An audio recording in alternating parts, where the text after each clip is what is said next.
The biggest misconception about voice acting is that it means doing silly voices and creating characters and making strange sounds, but actually that's only a small percentage of the entire industry. And guess what else? Those parts of the industries are competitive and full. Anyone can become a voice actor. Your own voice, as it is now, is special and unique, and someone out there would pay you to use it. In this video, I'm going to give you my top 5 tips on voice acting so anyone can get into the industry and start working now. Tip number 1, be authentic.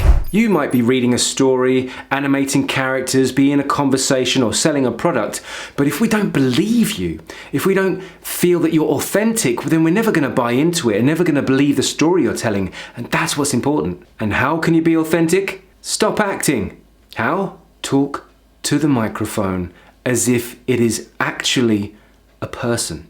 If you can lift words off a page and read from text and sound like you're not doing that and sound human and believable, then you will most likely have a good career in voice acting. Most actors who train and who might have had a natural ability for the craft before they started often go through a process where they start learning more technical aspects behind their craft, and this can really hinder them. So when they get out of drama school, it takes years to get back to that natural kind of fluid and organic way of speaking, which kind of can get lost. So acting schools are great, but it does take time to develop those skills. And if you're someone who hasn't been through that process, you're in a real advantage if you can just lift words off the page, because you probably are closer and not getting in your own way to the technical skills, which are basically speaking to a microphone like it's a person. So whether you are acting or actually advertising something, we have to believe that you are, wait for it, a real person. Next, tip 2, be positive.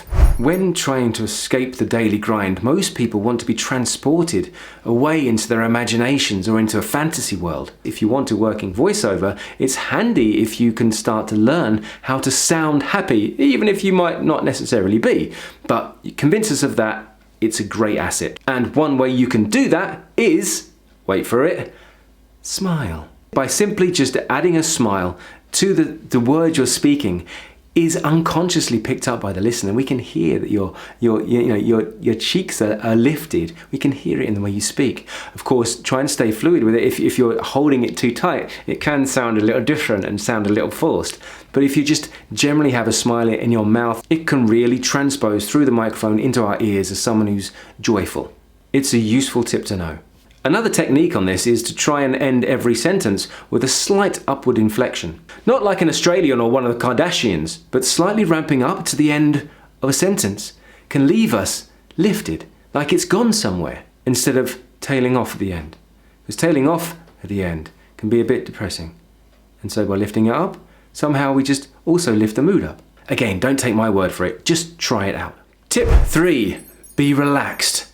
Now, I don't know if you can hear this or not, but I've been working out physically on my body and I can hear a bit of strain in my own voice. I've done a warm-up, but because of the heavy amount of weightlifting I've been doing, it really has impacted some of the larger muscles, which then connect to bone, which connect to smaller muscles, which eventually end up supporting my voice box and this floating mechanism that creates sound. And if you're someone who has to speak a lot, then this kind of strain and this kind of tension gone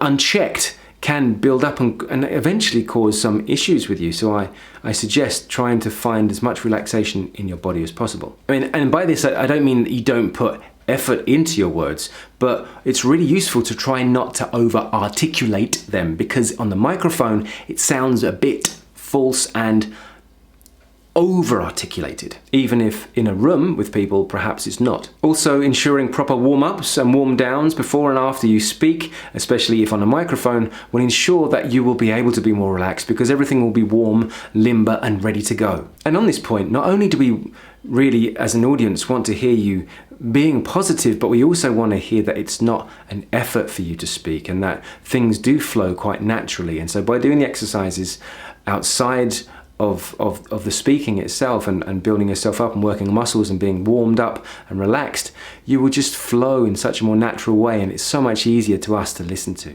Tip 4, be prepared.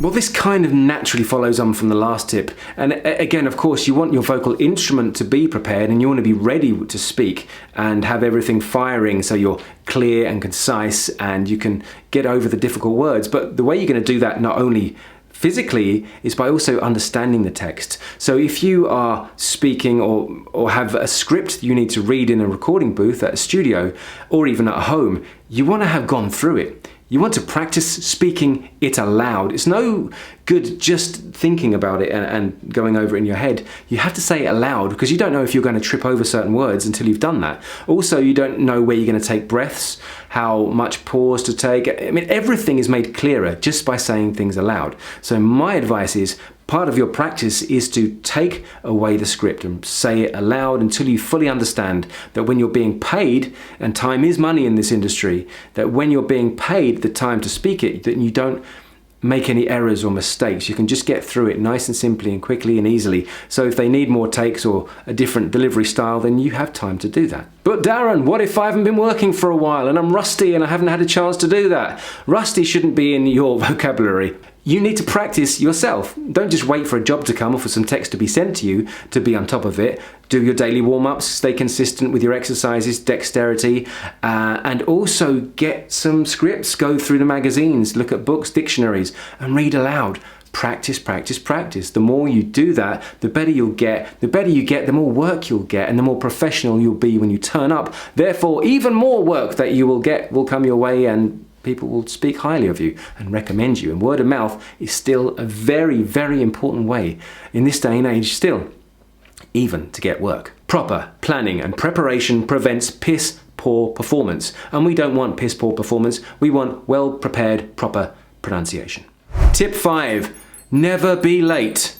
I know this is really obvious information, but it's not always considered and quite often forgot about. And if you do want to go further, if you want a complete run through of how you can go from wherever you are now to being a fully paid voiceover artist, then I have a course for that. It's a 5-week course and goes through everything from buying the right equipment, from knowing what's right for you, finding scripts, recording scripts, the different types of voiceover work, including finding agencies and getting the work itself, then also how to get paid and how to invoice for that. It's all there in this course. Even just to hit the thumbs up is a really big help. So I thank you so much for watching.